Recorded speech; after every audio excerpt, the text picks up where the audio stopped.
Ceci est une émission payée par l'heure de la bonne nouvelle. Bonjour et bienvenue à l'heure de la bonne nouvelle. Nous sommes encore sur le même site que la semaine dernière. Nous sommes à Qasr al-Yaoud et cette fois-ci pour vous parler d'un autre événement. On vous a parlé du fait que c'est ici que les Israélites ont passé lorsqu'ils ont pénétré dans la terre promise. Mais il y a un autre événement important qui s'est déroulé exactement ici. Et si vous voulez savoir c'est quoi, demeurez avec nous. C'est le thème de notre émission aujourd'hui, à l'heure de la bonne nouvelle.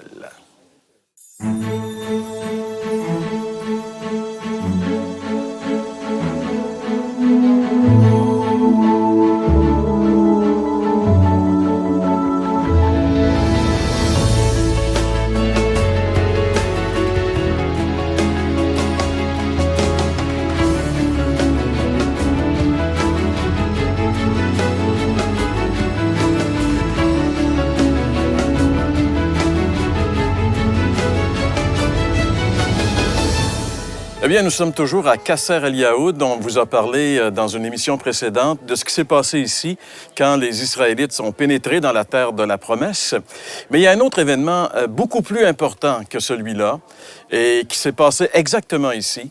C'est le baptême de Jésus. C'est ici que Jean-Baptiste a baptisé Jésus.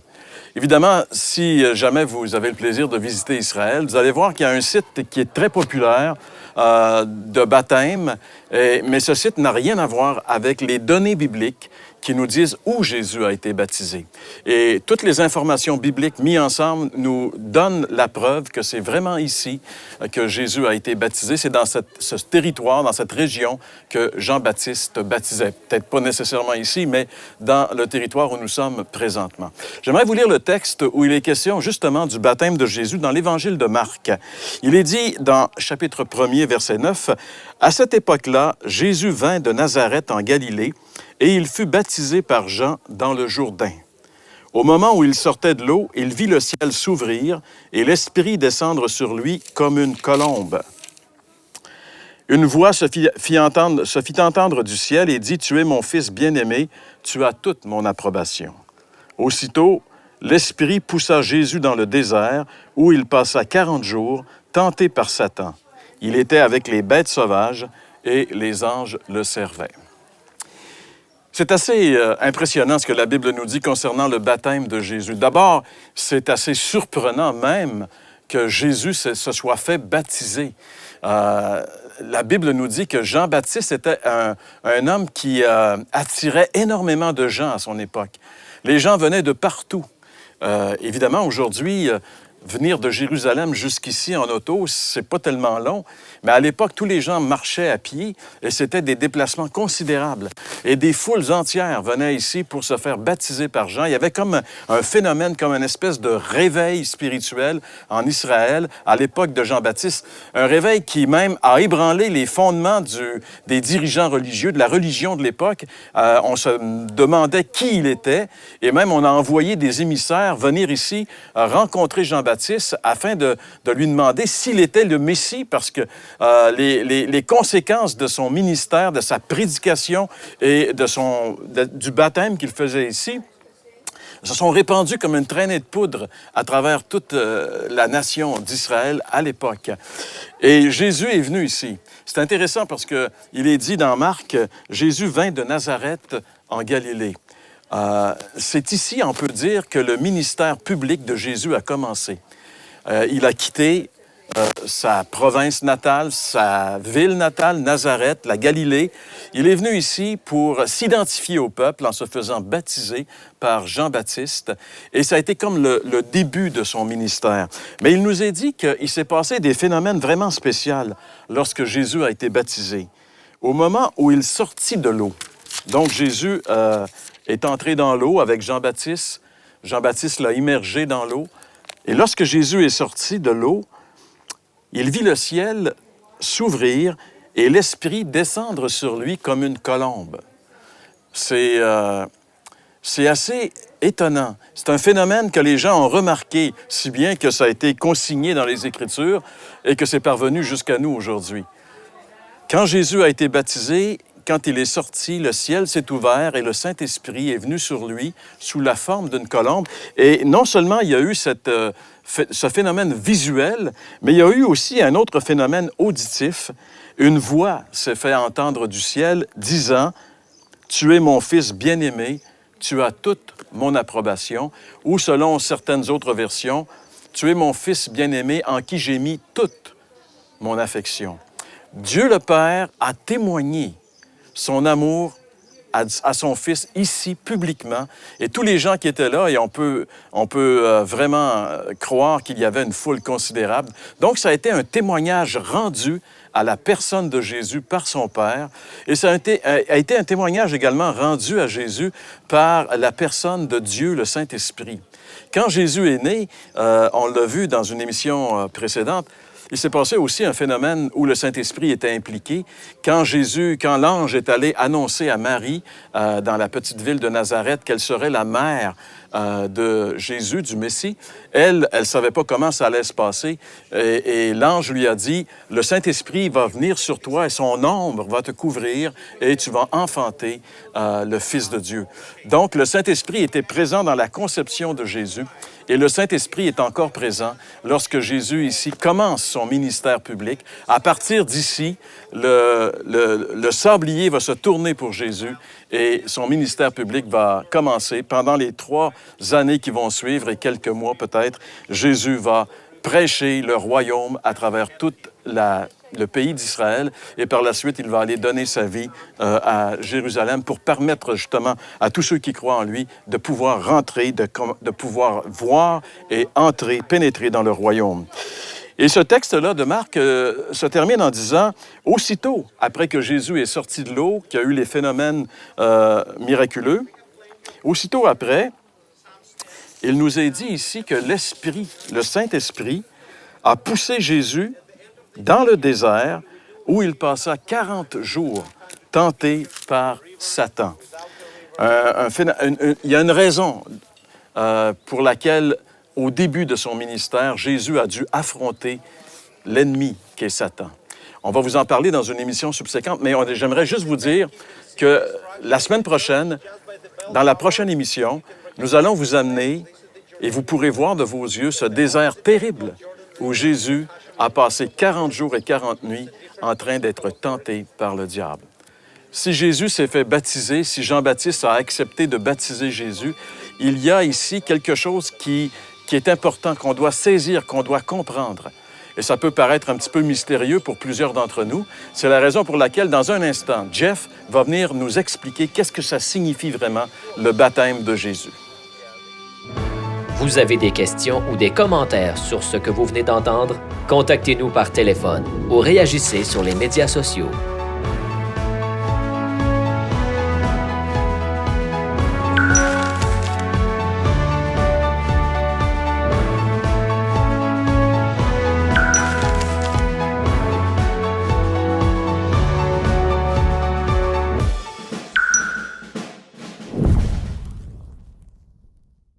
Donc, au baptême de Jésus, il s'est passé quelque chose d'intéressant que j'aimerais qu'on puisse regarder ensemble.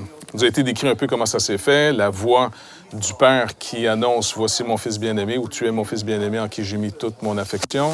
Le Saint-Esprit descend rendant manifeste la présence de l'Esprit Saint, l'esprit de la communication, de la communion en Dieu. Mais regardez bien ce qui est arrivé avec Jean le Baptiste et ça va décrire le problème qu'on vit un peu tous face à notre communion avec Dieu.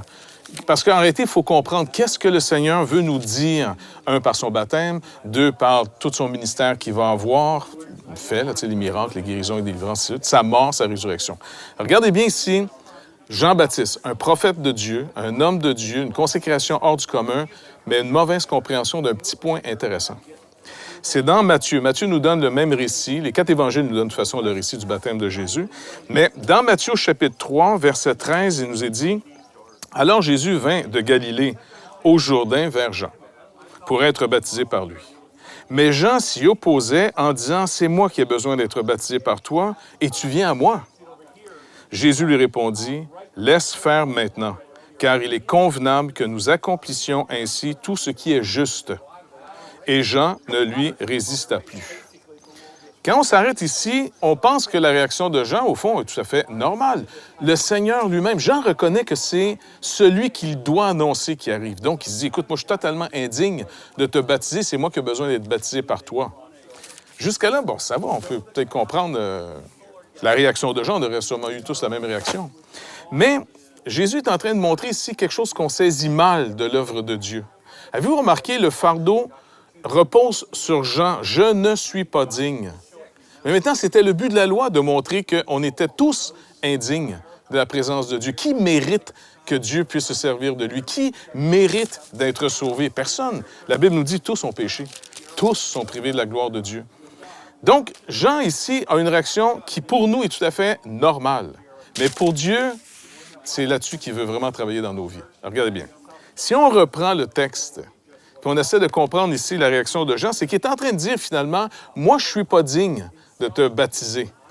Toi, tu es plus digne que moi. » Donc, Jésus aurait peut-être pu répondre à Jean, « Attends, Jean, si je comprends bien, toi, donc, tu me dis que tu es plus digne qu'eux, toute cette foule qui vient à toi, donc c'est parce que tu es plus digne qu'eux que tu es baptise. » Voyez-vous ici le principe tellement méritoire que même dans un prophète comme Jean-Baptiste, ça lui échappe. Jésus il dit non, on doit accomplir ce qui est juste. Laisse faire pour l'instant, là. On va accomplir ce qui est juste. Qu'est-ce qui est juste? Mon Père t'a donné un mandat. Mon Père qui t'a appelé, qui t'a suscité à ce ministère, justifie celui qui l'appelle. C'est pas, Jean, parce que tu es plus juste que mon Père a dit, OK, les gars, j'ouvre une job de prophète, tu sais, y a-t-il quelqu'un qui veut appliquer, qui est digne? Non, Jean-Baptiste, dès le sein de sa mère, il met à part. Quand Dieu appelle quelqu'un, c'est l'œuvre de Dieu de nous pardonner. C'est l'œuvre de Dieu de mettre sa propre justice à notre compte. Il nous enlève le fardeau d'essayer d'avoir cette justice par nous-mêmes. Jean est toujours sous ce fardeau. C'est sûr que quand il se compare à la foule, il est meilleur qu'eux. C'est un homme à une consécration hors du commun. Mais sa consécration peut le tromper. Si je me consacre à Dieu, c'est pour le connaître. Mais si je me suis consacré à Dieu pour me comparer aux autres, alors c'est là que je suis ce qu'on appelle en théologie la théologie de la gloire. Jésus-Christ nous amène dans une autre forme de compréhension de l'œuvre de Dieu, une autre théologie. Puis en passant, tout le monde, même un athée, a une théologie, une compréhension de Dieu, d'essayer de comprendre ce que Dieu attend de nous. Jésus veut nous amener sur un autre plan. Sa théologie à lui, c'est la théologie de la croix. C'est la théologie de « je vais sauver ceux qui sont perdus. Je vais sauver, puis je vais guérir ceux qui sont malades. Je vais donner la vue à ceux qui savent qu'ils sont aveugles. Je vais donner du sens à ceux qui savent qu'ils n'ont plus de sens ou qui l'ont perdu, le sens. » Dieu, il nous rappelle, puis Jésus nous le rappelle lui-même, « Je ne suis pas venu chercher des justes. » Jean-Baptiste, Jean qui baptisait, était tombé lui aussi dans ce panneau. Mais avez-vous vu, il n'a pas résisté. Dès que le Seigneur l'a instruit en disant « Non, on doit faire ce qui est juste, Jean. » Jean, mon Père t'a donné un mandat. C'est mon Père qui justifie ton appel. Jean, repose-toi. Rentre dans le repos, Jean. C'est la justice de mon Père qui est à ton compte, qui fait que tu peux faire ce ministère. Et tu peux vraiment te reposer sur cette justice qui est celle de Dieu. Donc, pour nous, c'est la même chose. Quand Jésus s'est fait baptiser après, par Jean, il a fait ce qui était juste. Qu'est-ce que Jésus faisait? Est-ce que Jésus avait besoin de se repentir? Pas du tout. C'était le baptême de repentance. Jean dit « Repentez-vous et rendez-le manifeste par le baptême ». Si Jésus venait se faire baptiser, c'est pas pour se repentir.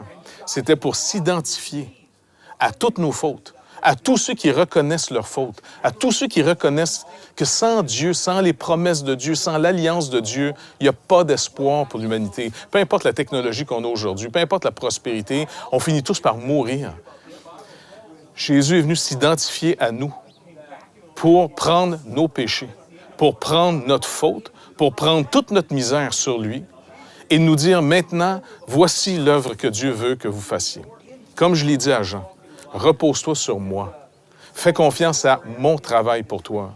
Je vais mourir pour toi, mais je vais rendre manifeste que mon travail a été efficace parce que ton péché que je prends, qui va me tuer, qui va littéralement me tuer, ne sera pas plus puissant que moi, car je vais payer ta dette. Et puisque tu n'auras plus de péché à ton compte dans les livres de mon Père, la mort ne pourra plus me retenir. Jésus délivre Jean du fardeau que personne ne peut porter. Les apôtres eux-mêmes, un jour, ont dit « Il ne faut pas mettre les païens qui viennent à l'Évangile sous le même fardeau sous lequel on était. Jamais nous ni nos pères ont pu le porter. Alors ça, c'est vraiment quelque chose d'incroyable dans ce baptême. Faisons ce qui est juste. Ce que Dieu appelle, il justifie. François va nous montrer maintenant comment on peut prendre part à cette nouvelle sorte de justice, qui ne vient pas de ce qu'on fait, qui vient de ce que Christ fait pour nous. Vous avez des questions ou des commentaires sur ce que vous venez d'entendre? Contactez-nous par téléphone ou réagissez sur les médias sociaux.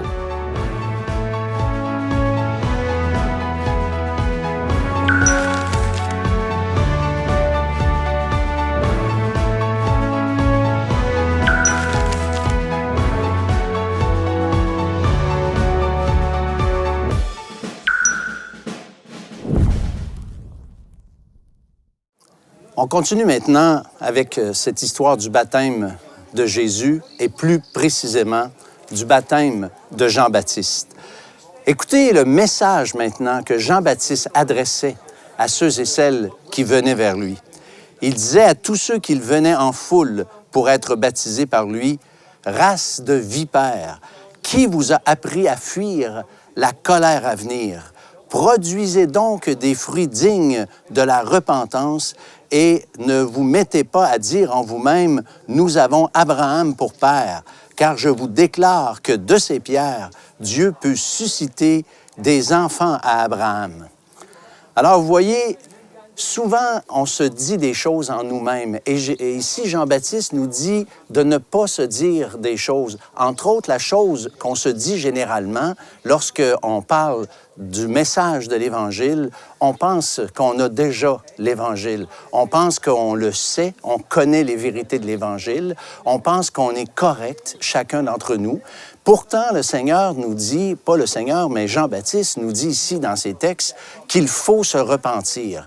Et Jésus a dit ailleurs, si vous ne vous repentez pas, vous périrez dans vos péchés. Et si on veut comprendre qu'est-ce que ça veut dire la repentance, eh bien, ceux qui étaient là devant Jean-Baptiste ont eux aussi posé cette question. Et voici ce que Jean-Baptiste leur répond. Des soldats lui demandèrent, « Et nous, que devons-nous faire? » Il leur répondit, « Ne commettez ni extorsion, ni fraude envers personne, et contentez-vous de votre sol. » Et il dit au collecteur d'impôts de ne pas exiger plus qu'il devait collecter à ces gens à qui on devait payer l'impôt. Alors, la repentance, c'est vraiment un changement d'attitude. Un changement d'attitude d'abord envers nous-mêmes, en arrêtant de se penser juste, en arrêtant de penser que même nos œuvres ou la pratique de notre religion est suffisante pour que Dieu nous accepte. La repentance, c'est aussi un changement d'opinion ou de vision en ce qui concerne Dieu. Parce qu'il faut réaliser que Dieu est un Dieu saint. Dieu est un Dieu juste et que nous devons, pour comparaître en sa présence, on doit nous aussi être justes, ce que nous ne sommes pas en vérité lorsqu'on se regarde, lorsqu'on réalise qui on est.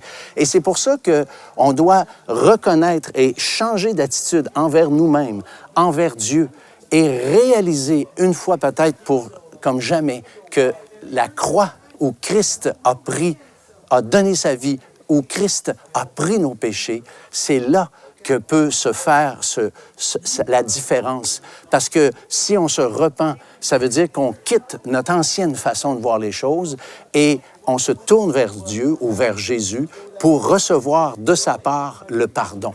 De telle sorte que lorsqu'on réalise qu'on est, oui, des pécheurs et qu'on ne peut rien faire par nous-mêmes, mais que Christ, à la croix, a fait tout ce qui était nécessaire, eh bien, à partir de ce moment-là, Dieu nous donne sa paix.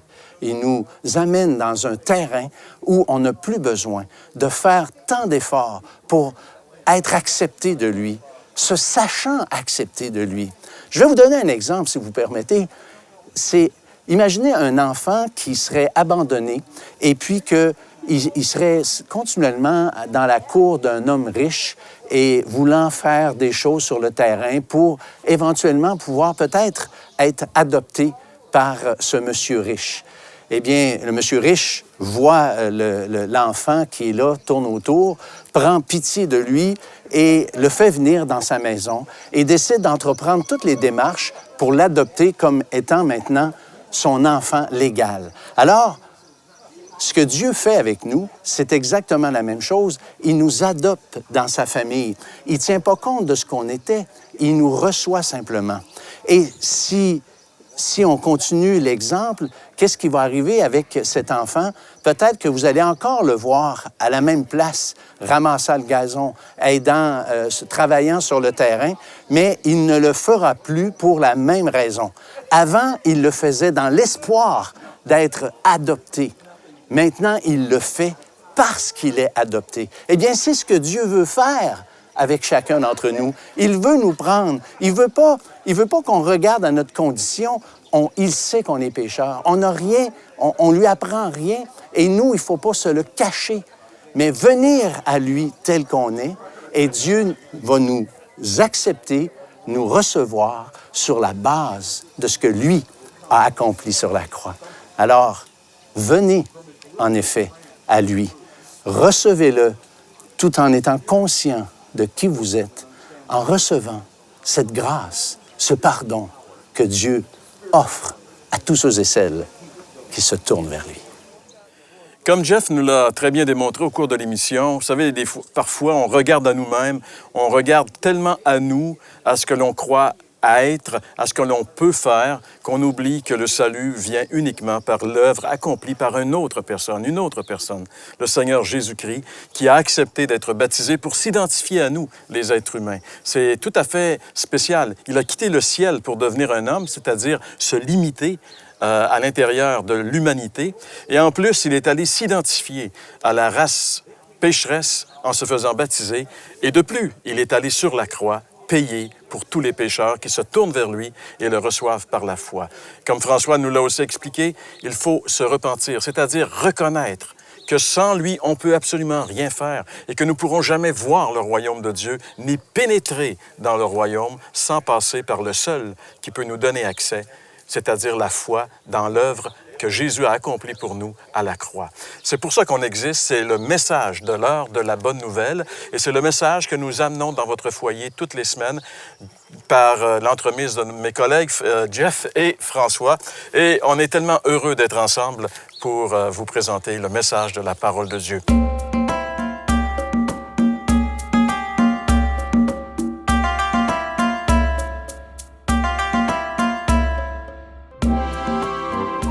Nous sommes présentement dans la vallée de Ela. C'est un endroit assez typique ici en Israël. Lorsqu'on passe ici, qu'on voit ces champs, ces collines, ça peut peut-être rien nous dire. Mais lorsqu'on connaît l'histoire biblique, il s'est passé il y a presque 3000 ans ici. Il y avait plus d'actions qu'il y en a maintenant dans cette vallée. Parce qu'en réalité, c'est ici que le roi David, il n'était pas encore roi à l'époque, David a tué le géant Goliath. Il y avait une guerre en Israël. Vous savez, quand on lit l'Ancien Testament, on voit que c'était pas évident de faire la conquête du pays d'Israël. Il y avait des gens il y avait des ennemis. Entre autres, les ennemis peut-être les plus typiques étaient les Philistins. Et juste sur cette montagne ici qui est derrière moi, c'est sur cette montagne que se tenaient les Philistins, l'armée des Philistins. Et les Philistins possédaient une arme de destruction massive qui s'appelait Goliath. Et Goliath défiait l'armée d'Israël qui, elle, si vous regardez juste ici, il y a une autre montagne qui est là parce que nous sommes dans une vallée. Les Israélites se tenaient sur cette montagne, les Philistins étaient de l'autre côté. Et dans la vallée, c'est là que devait se passer la bataille. Et quand Goliath défiait l'armée d'Israël, tous les soldats d'Israël tremblaient. Ils avaient peur de cet homme qui était immense et qui défiait le Dieu d'Israël. Mais il est arrivé ici un jeune homme qui n'avait aucune expérience de la guerre comme telle. Et c'était un berger qui gardait les moutons. Mais lorsque les moutons étaient attaqués par un ours ou un lion, il n'avait pas peur de tuer l'ours ou le lion. Cet homme s'appelait David. Il allait devenir un des grands rois d'Israël, mais à cette époque-là, il n'était qu'un berger. Il est venu porter de la nourriture à ses frères ici, qui étaient dans l'armée israélienne. Et il a aperçu cet ennemi, ce Philistin, défier l'armée d'Israël. Et lui, il ne pouvait pas supporter qu'un homme, un païen, un Philistin, puisse défier le Dieu d'Israël. Alors, par la foi qu'il avait dans le Dieu d'Israël, il a décidé d'aller tuer ce géant. Évidemment, ça n'a pas été une chose qui était facile parce que les soldats ont voulu le dissuader, ses frères ont voulu le dissuader, et même Saül lui a donné son armure parce que c'était quand même quelque chose de très sérieux, et David ne pouvait pas marcher avec l'armure. David ne pouvait pas marcher avec l'armure de Saül, donc il est allé, et juste ici, il y a un petit ruisseau qui coule au milieu de la vallée. On ne peut pas le voir, mais on voit une ligne qui est là. C'est le ruisseau où David a couru pour ramasser ces 5 pierres. Et puis, il a couru directement sur Goliath, et on connaît l'histoire. Avec sa fronde, il a lancé cette pierre. Goliath est mort sur le coup. Et ça a été une grande victoire en Israël, si bien que ça a donné le courage à l'armée des Israélites qui, immédiatement après, notre guide vient d'aller chercher ce genre de pierre qu'on retrouve abondamment ici dans cette petite rivière. La pierre qui a tué le géant Goliath devait probablement ressembler à celle-ci. David l'a mis dans sa fronde, il l'a lancée. Goliath l'a reçu en plein front, elle a rentré dans le front, la Bible nous dit. Il est mort sur le coup. David est allé et, comme je le disais, ça a redonné un immense courage à l'armée d'Israël et ils ont gagné cette bataille. Et après la bataille, il y avait un courant qui était en faveur de David en Israël. On disait, Saül a tué ses 1000, David a tué ses 10 000. Il venait de prendre une importance incroyable qui n'allait que monter finalement avec le temps en Israël.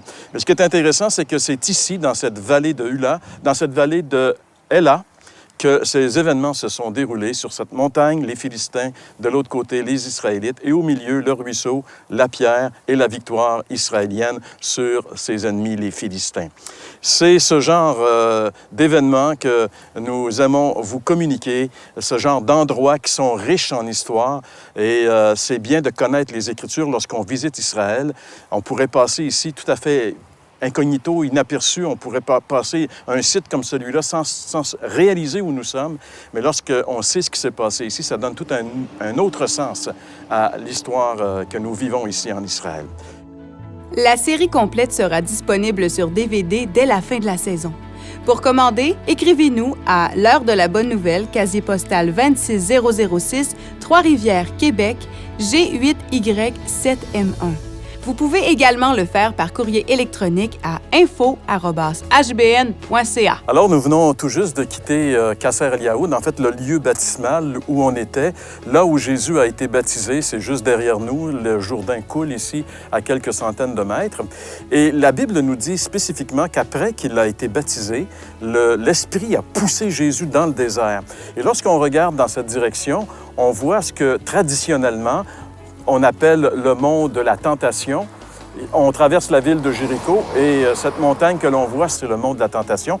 Et derrière, il y a le désert, ce désert terrible où Jésus, pendant 40 jours et 40 nuits, a été tenté par Satan. Et nous allons ensemble, si vous voulez bien nous suivre, découvrir dans la prochaine émission ce désert où Jésus a été tenté.